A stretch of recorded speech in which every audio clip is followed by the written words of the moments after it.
Webheads, it may not be New Comic Book Day anymore, but you know what? I got my haul a little bit late. I'm sharing the video a little bit late, so I guess better late than never.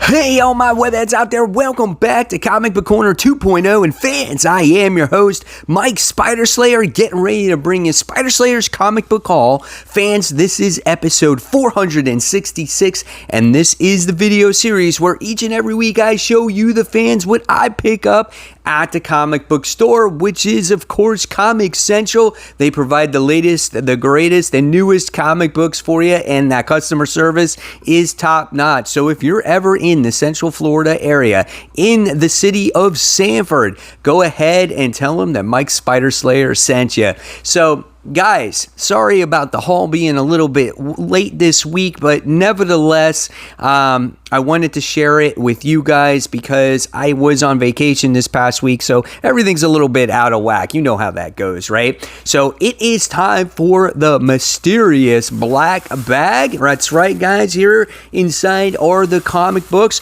and let's see what's inside, shall we? All right, so here we go. Mysterious black bag.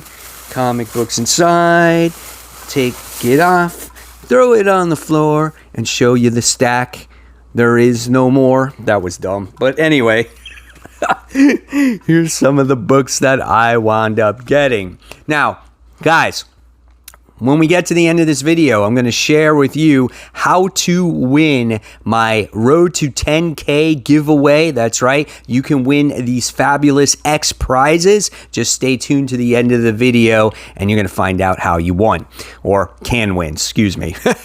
All right, so here we go. The first book that's in my stack this week is Image's The Walking Dead Deluxe. That's right, guys. This is issue 11 of the series. I want to know how many of you guys out there are reading The Walking Dead for the first time. For me, this is like my 800th time reading this series, but it's always cool to see this book in color. It just brings a whole new life to it, right? But it is a wonderful series. It's so good to read, and if you're reading it for the first time, I'm hoping that you guys are enjoying it. It's such a great, great book. So that's The Walking Dead Deluxe. This is issue 11.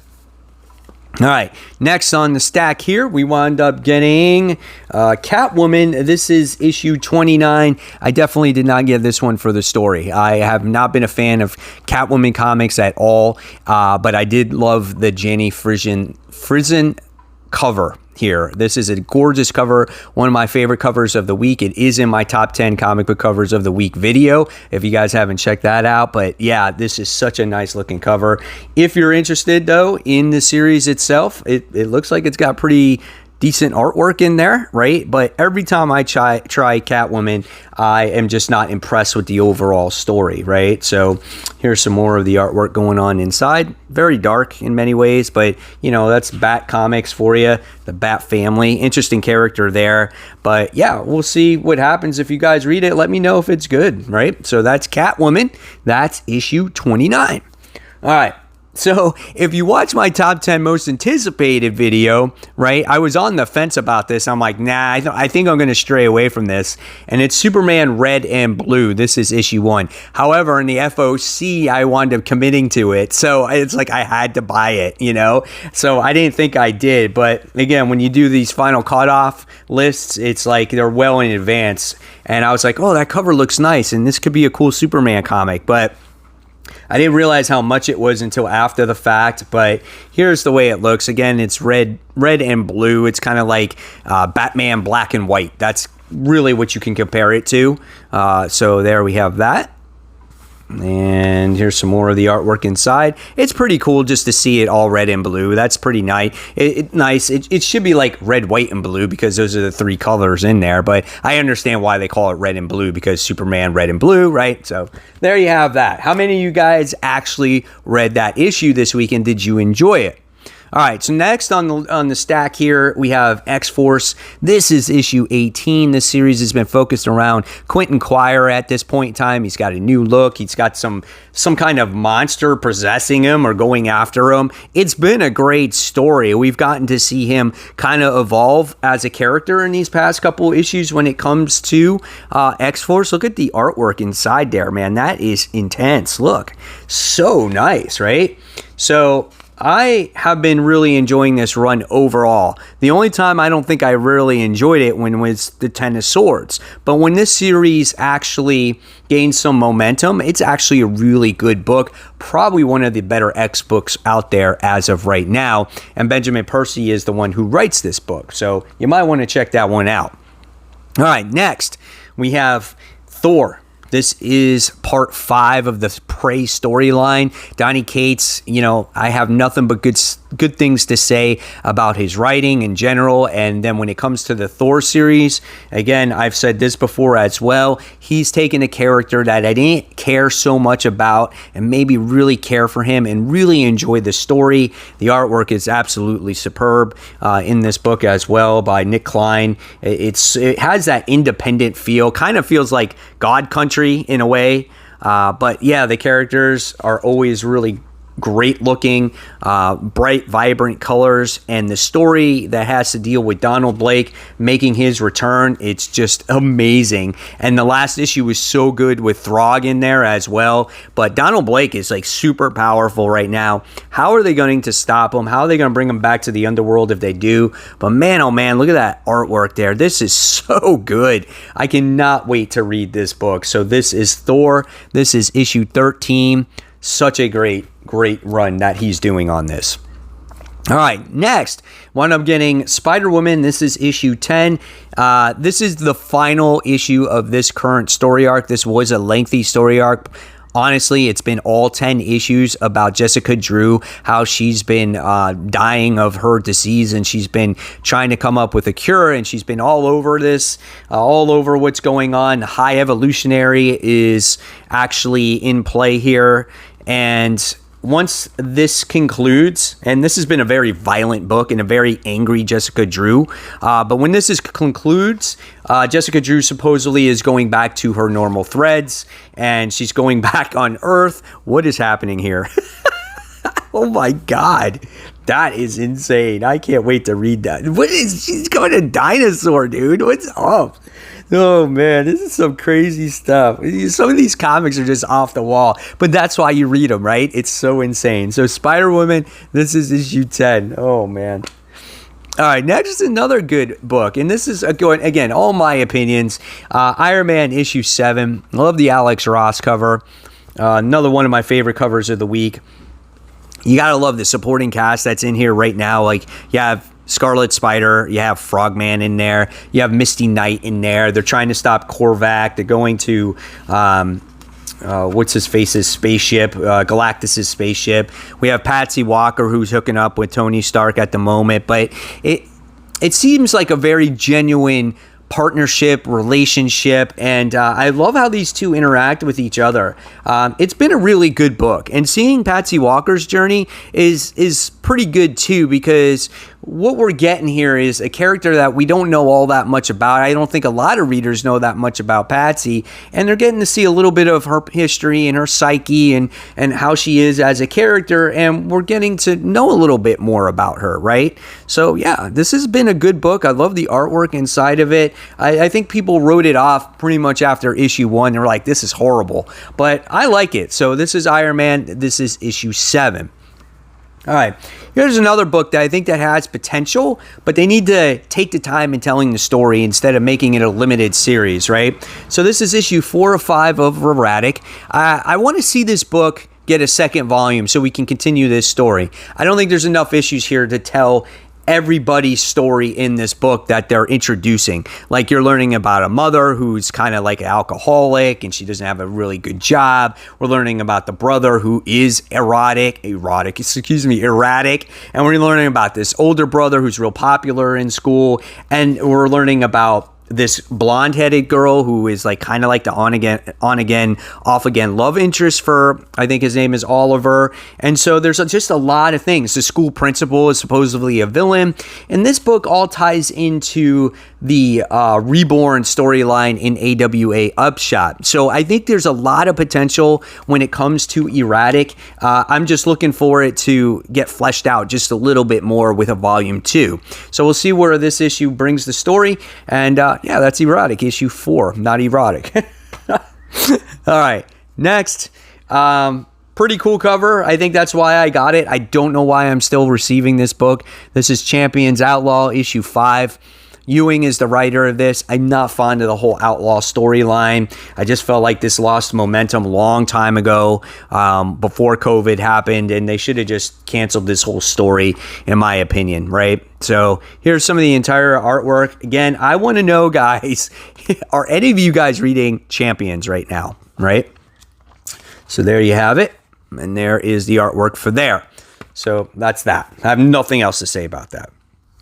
So when it comes to Ironman, I wound up getting the variant cover. This is the Women's History to celebrate Women's Month, I guess. And so this is Ironman Patsy Walker. Nice looking cover. Love the colors here, that blue and yellow. Nice little redhead. Yeah, nice looking cover. I think it's awesome. And then next on the list, I wound up getting the King in Black tie-in to Amazing Spider-Man issue 1. I still think instead of doing the current storyline for the Amazing Spider-Man, you should have had a tie-in series with like the main character that has to do with Venom, right? You only have one issue that has to do with the King in Black storyline. Like, you had 4 issues that had to deal with Namor. You had 3 issues that had to do with like the Thunderbolts. But you have 1 issue that has to do with the Amazing Spider-Man, and it's at the end of the event. It doesn't make any sense to me. But nevertheless, I'm curious to see what this 1 issue has to do with the tie-in. I guess Nick Spencer didn't want to interrupt his storyline with what's his face, Kindred. So we got this going on. I'm not sure about the artwork going on in here, but we'll see again what this one has to offer. He's got this crazy spear being held in his hand. Why is his mask all torn up? Like, I guess that's what it's supposed to be. I don't know. So that's Amazing Spider-Man, King in Black. All right. I'm waiting for the whole thing to wrap up. I'm done with these tie-ins. And then I wound up getting the Deadpool 30 variant cover. I think this one is kind of cool as you get to see Deadpool fighting Venom. I think that's a nice looking cover right there. So I wound up getting that variant. All right. And then next, I wound up getting a Radiant Black, issue 2. I wound up getting the main cover here. It's nice and blue, right? So do we get a Radiant Blue? Is that, or has he always been blue? I think he is blue, and they just call him Radiant Black. But the first issue was so good. Like, I loved it. And the dude's still trying to figure out his powers, and that's what I like about this. You know, I want him to take his time figuring out his powers. I don't want just 1 issue, and he's like, dude, I got the hang of this. I can do this all day, right? But at the end of the last issue, we wound up getting Radiant Red. And I want to see more of that character. Like, I want to see if he's evil. Is he going to join forces? Like, here he is right here. So Radiant Red. So I want to see what happens. Do these guys, do battle? Do they become buds? Like, you can see that they're fighting right there. So I want to see what happens going forward and how this story continues. I have high hopes for this series. Radiant Black. That's issue 2. All right. Guys. Now, when it comes to the Facebook group shoutouts, I will be resuming them next week when my schedule gets back to normal. If you want to become a member of my Facebook group page called Comic Book Corner 2.0 Webheads Unite, all you got to do is go onto that group page. I will check you out, and then I will approve you. And just like that, guys, you will become a webhead of that page, and you could possibly get shouted out in next week's haul or future hauls from there. So thank you so much, guys, for supporting the Facebook group page. All right, so let's move on to this haul. We wound up having a Radiant Black issue 2, the variant cover. This was the last page of that first issue, and I love that cover. I love that page, and it was a great cliffhanger, so I wound up getting that one. All right, And this one here for me is one of my covers of the week. This is Spider-Woman issue 10, that variant cover for women's history. I think Jessica Drew just looks gorgeous in this cover. One of my favorite covers of the year, to tell you the truth. Just everything about it, it's really nice. It's just a classy looking cover, right? Really well done here. Again, I talked to you about that series earlier. All right, next. This seems like it took forever to come out, right? This is Transformers Back to the Future. This is issue 3. I'm going to have to take a skim at what issue 2 was about. I know they wound up going back to, or in the future, to the way like the town was when the Decepticons were ruling it, right? So here you got some of the interior artwork. I love Marty McFly in this book. I think he's done well. The character's written well. There was his hoverboard transformed into a transformer as well. So I thought that was kind of cool. The characters are great. And again, if you're a fan of Back to the Future, I think that you will really enjoy this comic book. Looks like the Constructicons are making their appearance in this book. And maybe we'll see Devastator. There's Hot Rod in there. Or Rodimus Prime, if I should say. So there you have it. There's Transformers Back to the Future, the long-awaited waiting issue of issue 3. All right, what's next on this pile? So the next one we're on getting is Captain Marvel. This is issue 27. Okay. Kelly Thompson writes this. If you want to jump on Captain Marvel, I think this is the time. This just ended a story arc. They're fighting some creatures here, right? She has all her friends. She has a large supporting cast here too. Jessica Drew is in this book as well, if you like Spider-Woman. And we have the new Ronin in here as well. I forgot her name, which I thought was pretty cool. I think that was taking place during Empire. So we have some good character expressions in here too. I think Kelly Thompson does a great job writing these characters, and she's done a pretty good job writing Captain Marvel. Gives me a reason to actually care about the book, okay? So there we have it, Captain Marvel. This is issue 27. All right, next. I've been waiting for this one a long time. This is Nightwing issue 78, written by Tom Taylor. Man, I can't wait to get my hands on this one. Tom Taylor's going to knock this one out of the park. Look at this artwork. That is phenomenal. 2-page spread. Dick just flying through the cityscape. That is so good. Bruno Redondo is the artist on this. I think Tom Taylor's just going to give that emotion that we've been aching for when it comes to Dick, because before he was stripped of all his memories and didn't have a lot of emotion, right? So maybe we'll give him some reason to care about Dick Grayson once again. So I'm really looking forward to this book. Can't wait for it. Here we got this going on. So yeah, there we have it. We have Nightwing. This is issue 78. How many of you guys bought Nightwing this week to give it a try? If you haven't, let me know. All right. Next, I don't know. How's it going to be? This is Justice League. This is issue 59, right? So here's some of the interior artwork. It's done by David Marquez. I've always been a fan of his actual artwork here. This is a pretty interesting new character. I'm jonesing for a good Justice League book. Does Brian Michael Bendis deliver on this title? Or does he hit a dud once again? If he doesn't make it through Justice League, I don't think he's going to be writing for DC anymore. That's my personal opinion there. So there we have Justice League. And then we got one special issue this week. I wound up getting the Amazing Spider-Man King Size Special Annual, whatever you want to call it back then, issue 9. This one is pretty cool because he's doing battle against the Green Goblin there. And that's awesome. And he's balancing just by a single web. That is so cool. He goes, "It's my power against yours, Wallcrawler, and I win." And so that is, what he's saying there. And the Goblin lives. So yeah, that was pretty cool. I was happy to find this one. I would say this is probably, maybe a 7.0 if you look at condition-wise, but it's a nice book to have in your Amazing Spider-Man collection. So pretty good stuff there. So guys, there you have it. There is the haul. Now, in order to win those X-Men prizes that I'm showing you once again, all you have to do is subscribe to the channel, which a lot of you already are. Hit that bell so you don't miss any notifications or any videos from me, right? Gotta give this video a thumbs up. That's more important than ever. And I want to know this question. When it comes to Justice League, I want to know, pretty simple question. Did you like Justice League? Did you hate Justice League? Or did you even try Justice League this week? Let me know in the comments below, and you will be entered to win those prizes once I reach 10K. So guys, as always, thank you so much for watching. I'll leave you more content right here to check out. And until next time, this is Mike Spider Slayer signing off. And thanks for watching, everyone. Take care and enjoy those comic books. Bye.